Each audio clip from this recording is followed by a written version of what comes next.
তো কখন বুঝবেন যে আপনার ডিস্ক পাল্টানো লাগবে অথবা পাতলা পাতলা হয়ে গেছে? যখন দেখবেন যে এইটার একটা দাগ পড়ে গেছে, গোল দাগ, আর দাগটা অনেক গভীর হয়ে গেছে, তখন বুঝতে পারবেন যে আপনার ডিস্ক পাল্টানো লাগবে।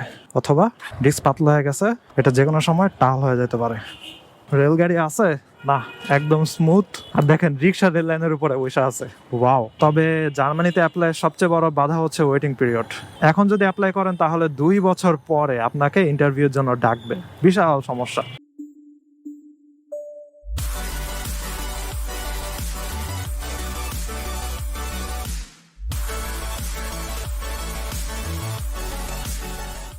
এই what is going on everyone, সবাই কেমন আছেন? মোটরসাইকেলটা দুপুরবেলাতে প্রচুর বৃষ্টিতে ভিজছে, পিছে দেখেন একদম অনেক কাদা টাদা। তো ভাবতাছি এখন ছোটখাটো একটা ওয়াশ দিয়ে দিব। এখানে পানির লাইনটা অন করি, ইয়াস, পাইপ অন হয়ে গেছে। জাস্ট ব্যাগটা উঠা নেই, ডিসমিসগুলো এগুলো ধুয়ে ফেলাই, কারণ এখানে প্রচুর বালু টালু জমতে পারে। চাকা টাকার কাদাগুলো হালকা ওয়াশ দিয়ে দিলাম। আর ভিতরে সাসপেনশনে, মনো সাসপেনশনটাতেও একটু পানি দিয়ে দিলাম। এবার ওই সাইডটার থেকে দেখি নিচে অনেক কাদা জমছে। সব কিছু তো উঠানো যায় না, হাত দিয়ে ডলার ডলার উঠানো লাগে, কিন্তু এখন জাস্ট পানি মেরে জোরটুকু উঠানো যায় আর কি। মোস্ট প্রবলি ক্যামেরার লেন্সও পানি লাগছে, দাঁড়ান এটা খুলে নেই। হালকা পাতলা ওয়াশিং ডান। এদিকে পানি টানি দিয়ে নেই, এদিকে লাগে নেই, এদিকে এমনি আজকে সারাদিন বৃষ্টিতে ভিজছে, জাস্ট সাইডগুলোতে পানি দিয়ে দিলাম আর কি। ওকে, এবার বের হয়ে যাই, বাইক স্টার্ট দেই। মোটরসাইকেলের ঘড়িতে বাজে 7:50, রাত অলমোস্ট 8টা বাজে। আজকে যাবো একটু পেয়ারাবাগের দিকে, মগবাজারের পেয়ারাবাগ। যেতে হবে অনেক দূর, আই ডোন্ট নো কোটা আন্দোলনের জন্য আজকে জ্যাম ট্যাম অনেক থাকবে নাকি। তবে গুগল ম্যাপসে দেখছি যে সংসদ ভবনের সামনে মোটামুটি ক্লিয়ার, তো আই হোপ ওদিকে জ্যাম ট্যাম কম থাকবে। তো এদিকে রাস্তা টাস্তা একদম অন্ধকার, জন্য এদিকে না দেখাই, একদম মেইন রোডে গিয়ে কথা বলি। একটা জিনিস ভুলে গেছি, ডিস্কটা মুছে নেওয়া উচিত ছিল, আমার তো মনেই নেই, কারণ এখন ভিজা ডিস্ক নিয়ে বের হয়ে গেছি। এটা তো ভালো আরও বেশি করে টানবে। ওকে, এই জায়গাটাতে রাখি, গুরুত্বপূর্ণ জিনিসই ভুলে গেছি, ওটা হচ্ছে ডিস্ক মুছে নেই। সো কখন বুঝবেন যে আপনার ডিস্ক পাল্টানো লাগবে অথবা পাতলা পাতলা হয়ে গেছে? যখন দেখবেন যে এইটার একটা দাগ পড়ে গেছে, গোল দাগ, আর দাগটা অনেক গভীর হয়ে গেছে, তখন বুঝতে পারবেন যে আপনার ডিস্ক পাল্টানো লাগবে। অথবা ডিস্ক পাতলা হয়ে গেছে, এটা যে কোনো সময় টাল হয়ে যেতে পারে। যাই হোক, এবার মেন রোডে চলে যাই। ওরে ভাই, এখানে তো লাগছে বিশাল সিরিয়াল, এখান দিয়ে যাওয়ার কোনো রাস্তা নাই, ডানে দিয়ে বের হয়ে যাওয়া লাগবে ওস ক্যাফের সামনে দিয়ে। ওস ক্যাফেতে লাইটিং মাইটিং করে অবস্থা সেই, এদিকে পুরাই অন্ধকার আর ওইদিকে লাইটিং এর মেলা। যাই হোক, পরে অন্ধকার রাস্তা, যেহেতু ওই চিপা রাস্তা দিয়ে ঢুকতে পারলাম না, তাই মোহাম্মদপুরের ভিতর দিয়ে যাইতে পারতাছি না, সাথে সামনে দিয়ে ঢুকে লাগবে আর কি। ওয়াও, এখানে দেখি আরেক সিরিয়াল। কিরে ভাই, আজকে এই অবস্থা কেন? কোটা আন্দোলনের জ্যাম কি এ পর্যন্ত আসলো নাকি? না, মনে হয় এখানে হুদায় রিক্সা টিক্সা পার্কিং করে জ্যাম লাগা, আমার মনে হয় না এখানে বেশি জ্যাম, ঢুকলেই বোঝা যাবে। ওই যে দেখছেন সিএনজি বসে আছে রাস্তার ভিতরে, জ্যাম তো লাগাইছে এগুলাই। এই যে এখন কিন্তু গাড়ি ঠিকই চলতেছে, সিএনজি মেএনজি, তারপরে পাঠাও ড্রাইভাররা, যদিও তারা রাস্তার একটা সাইডে দাঁড়াইছে, মোটরসাইকেল ডাবল স্ট্যান্ড করে বসে আছে, বাইকের উপরে ফোন টিপতেছে। কিন্তু যেগুলো হচ্ছে বড় বড় সিএনজি টিএনজি রিক্সা, এগুলো রাস্তার সাইডে কেন পার্কিং করবে ভাই? এই যে দেখছেন এদিকে কিছু এদিকে কিছু, মাঝখান দিয়ে জায়গা আছে জাস্ট অল্প একটু। ওকে, মেন রাস্তায় বের হয়েছি। ওয়াও, আরে ভাই কিসের সিগন্যাল এগুলা, আজকে এত কেন? আমি তো বের হওয়ার আগেই হাঁপায় গেলাম, এই অবস্থা। ওকে, একটু ফাঁকা রাস্তাতে যাই, তারপরে কথা বলে, আপনাদেরকে জ্যাম ট্যাম না দেখাই। যাক, একটু চাকা ঘোরা শুরু করছে। এখন চলে আসছি ধানমন্ডি 27 নম্বরে। আর যেহেতু মাত্র রাত 8টা বাজছে, তাই এখনো মার্কেট টার্কেট সব মোটামুটি খোলাই আছে। সেদিকে রেস্টুরেন্ট সব একদম রমরমা চলতেছে। ওরে ওরে ওরে, গাড়ি রে গাড়ি রে, হঠাৎ করে চলে আসছে। যাই হোক, এভরিথিং রমরমা চলতেছে, সবকিছু নর্মাল। ওইখানে বিশাল একটা গ্যাঞ্জাম লেগেছিল হুদাই, সিএনজি টিএনজি রিক্সা টিক্সা এক জায়গাতে সব দাঁড়া ছিল এই কারণে। কিন্তু এখন মোটামুটি জ্যাম ট্যাম নাই, স্মুথলি রাইড করে আসছে এত দূর। কিন্তু এখন হালকা জ্যাম খাওয়া লাগবে, দেন ঢুকে যাবো মানিক মিয়া এভিনিউতে। আর ডান সাইডে দেখছেন কি পরিমাণ জ্যাম লেগে আছে, অনেক অনেক অনেক বিশাল লম্বা সিরিয়াল লাগছে। কিন্তু অ্যাকচুয়ালি এসব জ্যামের কারণ কিছুই না, একদম ওই সাইডে মিনিসার সামনে কিছু রিক্সা টিক্সা, ওই জায়গাগুলো যে 3 রাস্তার মোড়টা আছে ওইখানে দাঁড়ায় আছে, এই কারণে ওই জ্যাম এত দূর পর্যন্ত আসছে, বুঝছেন? আসলে আমরা পিছনের মানুষেরা অনেক সময় বুঝতেই পারি না কি কারণে জ্যাম লাগছে, মনে হয় যেন পুলিশ সিগন্যাল দিছে এরকম কিছু, আসলে কিছুই না। বাও, মেয়েটার কোল একটা বিড়াল, পোষা বিড়াল মনে হয়, না হলে তো লাভ দিয়ে চলে যেত খামচি টামচি মাইরা। Give me little space, thank you, let's go. ঢুকে গেছি, সিগন্যালটা পার হয়ে গেলাম। এখন মানিক মে সিগন্যাল পার হওয়া লাগবে, তাহলে মোটামুটি ফ্রি হয়ে যাব। আচ্ছা, বাস বামের দিকে ইন্ডিকেটর দিছে, ইন্ডিকেটর আর কি বাসের হেল্পার বাম দিকে হাত দিছে, তাহলে আমি চলে যাই হচ্ছে ডান দিকে। Okay, now time to wait and wait. এই সাইড থেকে গাড়িগুলো আসতেছে এখন, তার মানে এরপরে ছাড়বে এই সাইডেরটা, তাহলে আমার মোটামুটি ভালোই দেরি হবে এখন। ফাইনালি সিগন্যালটা ছাড়ছে, আর এই বেচারা গাড়ি সে যাবে বামে কিন্তু ঢুকে গেছে ডানে, এখন সবার চাপ খাওয়া লাগবে তার। ওকে, ঢুকে গেছি, লেটস গো।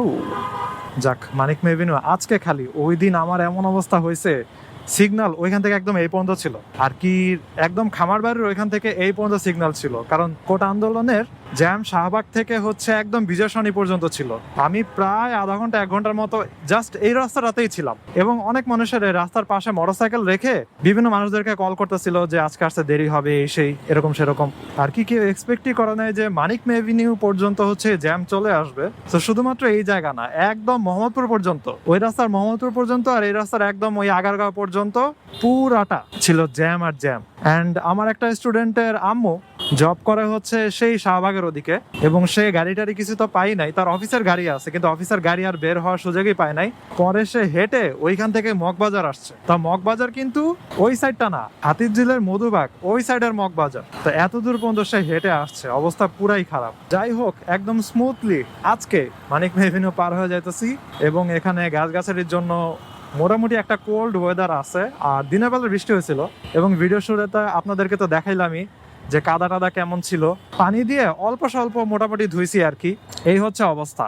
ও রে, রিক্সা কেমনে পার হয়েছে রিস্কি ভাবে এই সিএনজিটার সামনে দিয়ে। কিন্তু জিনিসটা হচ্ছে, নিচে যে পাইপটা লাগানো দেখছিলেন গ্যারাজে, ওই পাইপটা আগে লাগানো থাকতো না। ওই পাইপটা দিয়ে নর্মালি নিচে যে দারোয়ান ছেলেটা আছে, ওই ছেলেটা হচ্ছে গ্যারেজ ওয়াশ টাশ করে। আর আমার নিজের একটা পাইপ আছে, ওইটা দিয়ে আমি বাইক ওয়াশ করি, কিন্তু ওই পাইপটা আর কি নর্মালি নিচে নিয়ে আসা হয় না। নিচে নিয়ে আসলে দেখা যায় যে অন্য মানুষ ইউজ করে, অথবা অন্যরা নিয়ে যায় আর কি। ময়লাওয়ালারা অনেক সময় আসে, কি করে ময়লার গাড়িতে উঠে নিয়ে যায় পাইপ, মনে করে এটাও একটা ময়লার পার্ট আর কি। সো এখন যেহেতু ওইটা লাগানো ছিল, এজন্য আমি সুযোগের সদ্ব্যবহার করছি আর কি, পাইপটা নিয়ে একটা কুইক ওয়াশ মেরে দিছি।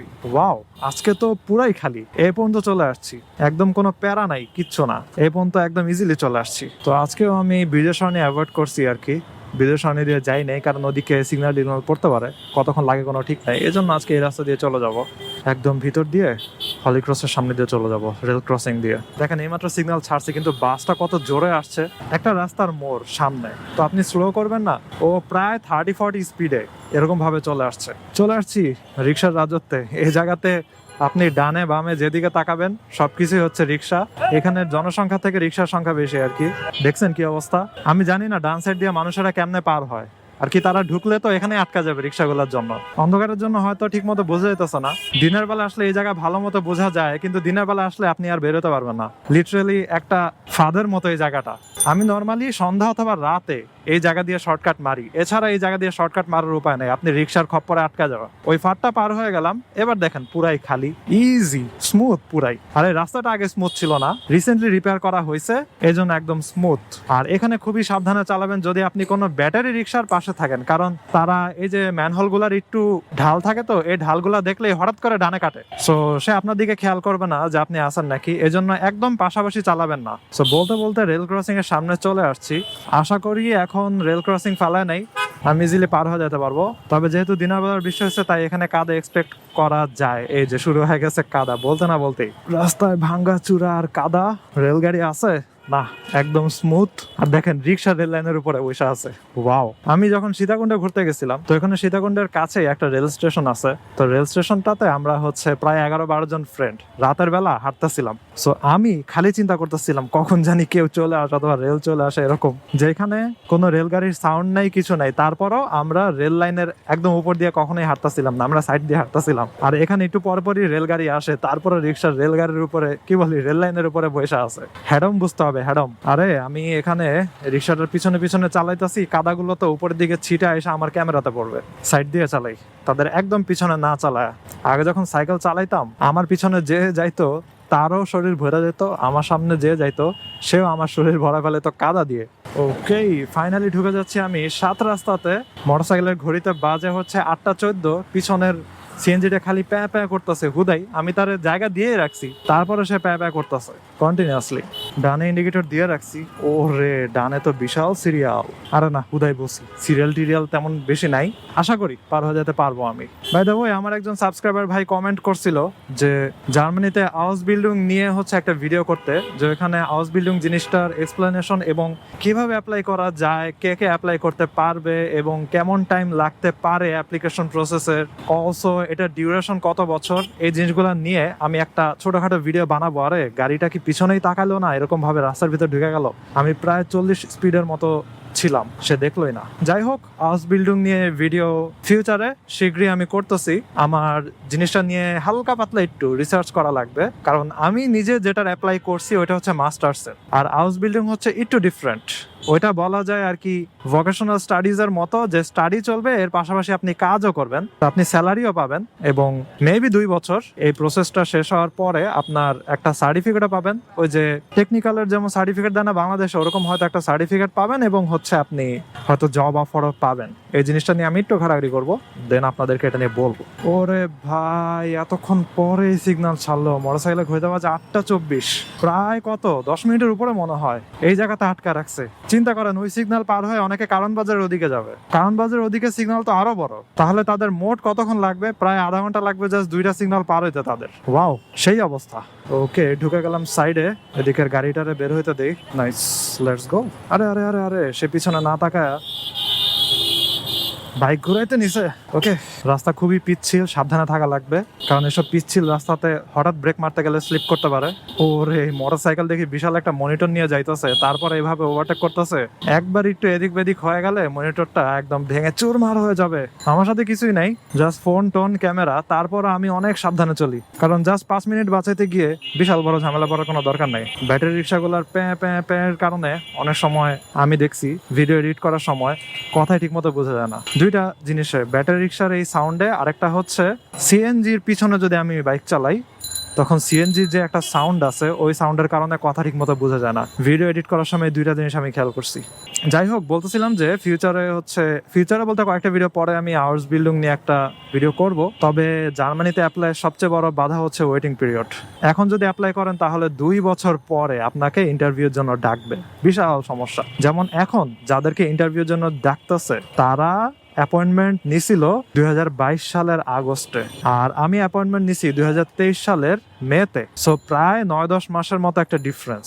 তার মানে আমার নিজেরই ইন্টারভিউ আসতে আরো 9-10 মাস বাকি। সো চিন্তা করেন, আপনি যদি এখন অ্যাপয়েন্টমেন্ট নেন, আপনার 22 থেকে প্রায় 24 মাস পরে আপনার ইন্টারভিউর জন্য ডাকবে, বিশাল সমস্যা। যাই হোক, আজকের ভিডিওটা এখানে শেষ করি। I hope you guys like this video, and if you're watching me for the first time, you can kindly subscribe. তো see you next time. সবাই ভালো থাকেন, সাবধানে রাইড করেন, টাটা।